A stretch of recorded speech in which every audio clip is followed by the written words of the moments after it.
G'day viewers, it's Michael here again and welcome back to Single Racer.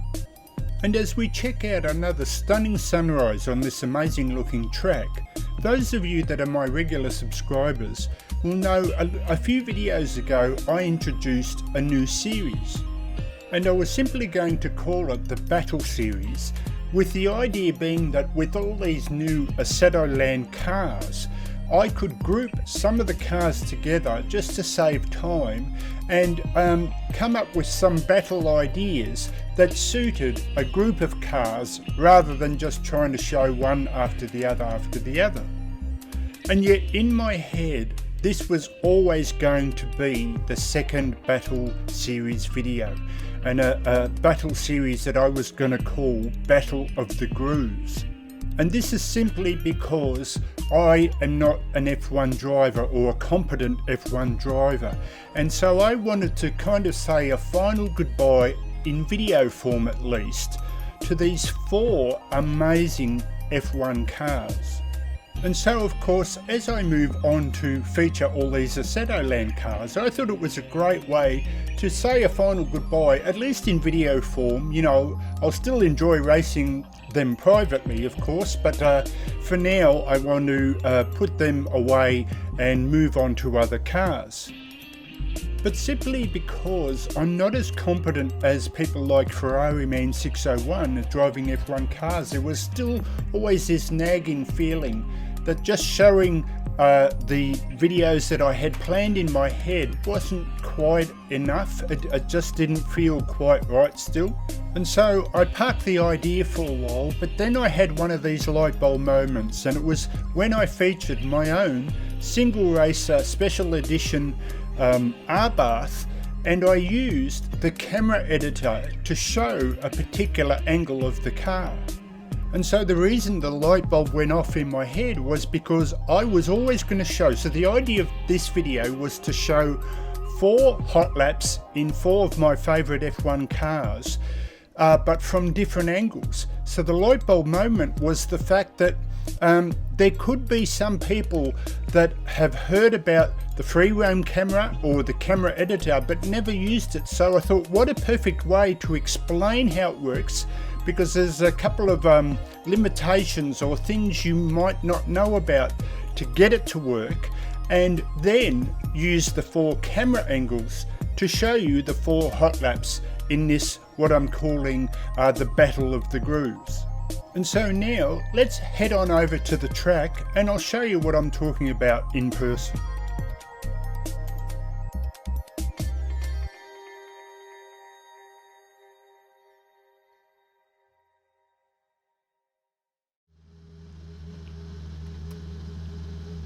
Okay folks, so here I am on the track in this brilliant VRC Formula NA 1999, and I was spewing to find out it doesn't have grooves, so I'm just using this as the test car. But essentially the difference between the free roam camera and the camera editor is the camera editor seems to have kind of a limitation of how far you can go around a car. Now, to change the keys, just for those who don't know, and apologies to all the creators that already know this stuff, and I'll have a timestamp in the description if you just want to go to any of the 4 laps, so just to skip over this. But for anyone that doesn't know, you have 3 F keys where you can change the camera. So you have F5, which is outside the car but only the 1 camera. Then you go back, you always press F1,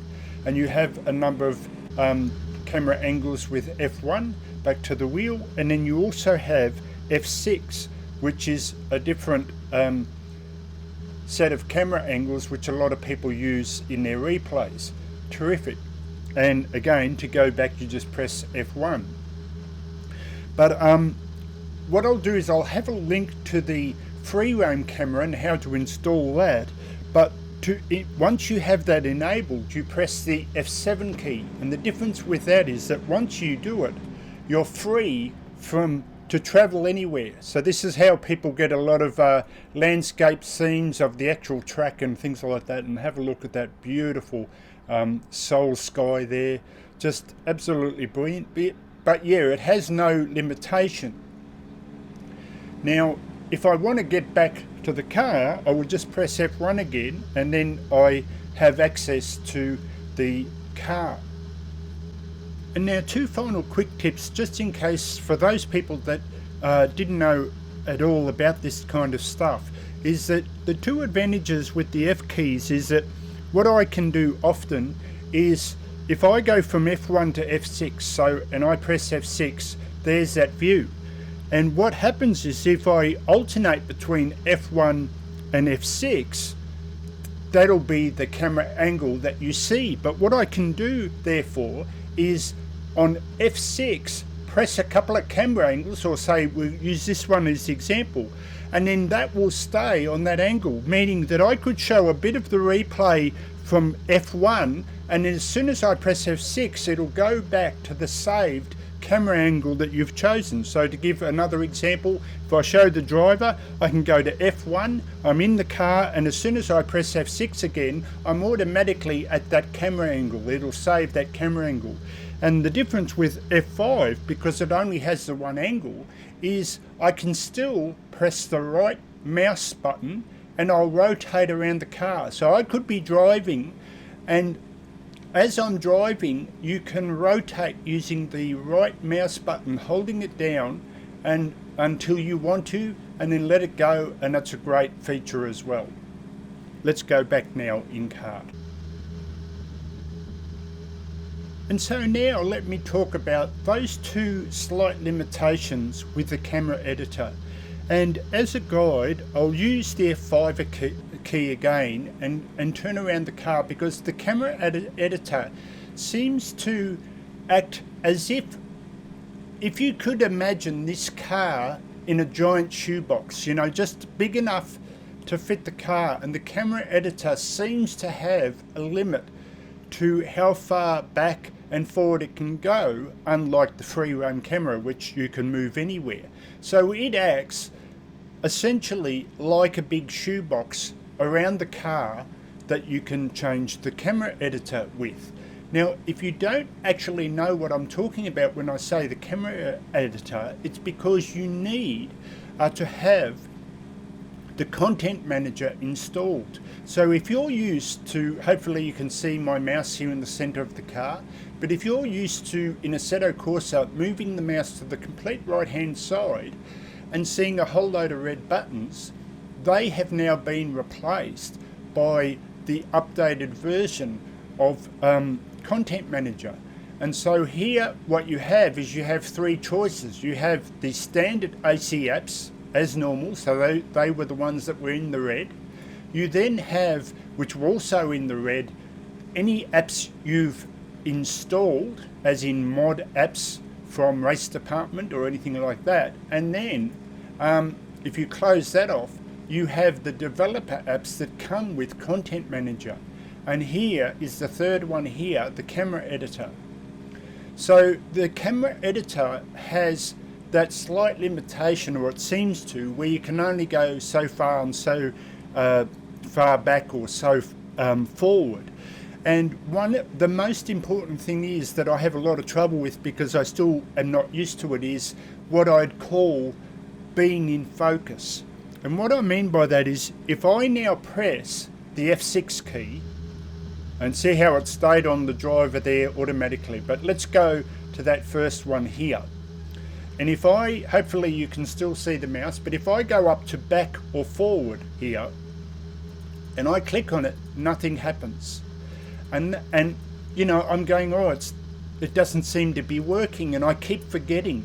It's because you've pressed the F key on the keyboard, meaning you've told the keyboard to have focus, you know, to have control of the button.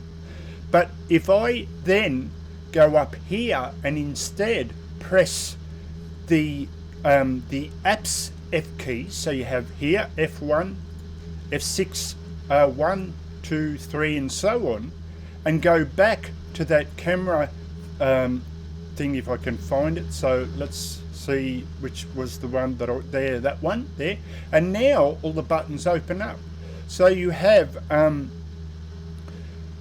forward, and back, left and right. But now you are getting this because you are telling the app to be in focus rather than the keyboard. If I press the keyboard again, it'll stop working, and then up and down.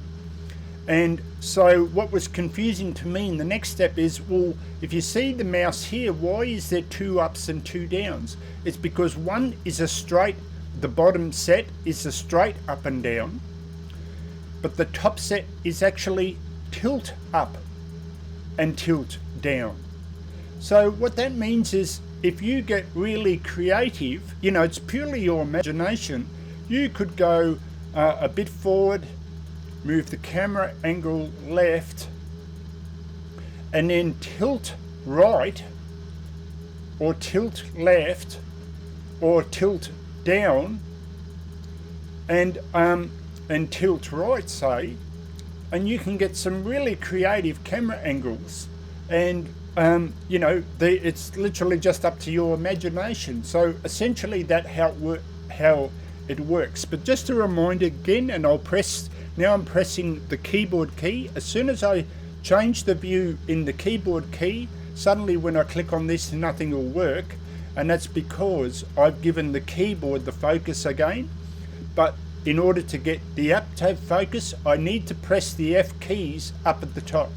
And as soon as I do that, I then have the focus through the app rather than the keyboard.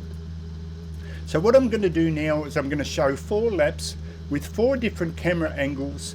And you know, this was a way to, in my mind, have the battle of the grooves. But just before I do, I want to say a big thank you to Ferrari-Man 601, because this is a while back now. Like I said, I parked the idea because I didn't feel it had enough merit on its own. But I asked him in a comment, could I please use a camera angle that he did, which was, I thought, outstanding. And so he's given me permission to use it as one of the 4 camera angles, but the other 3 are my own ideas. But thank you very much, Ferrari-Man 601, for allowing me to copy his idea, and I'll have a link to his specific video in the description.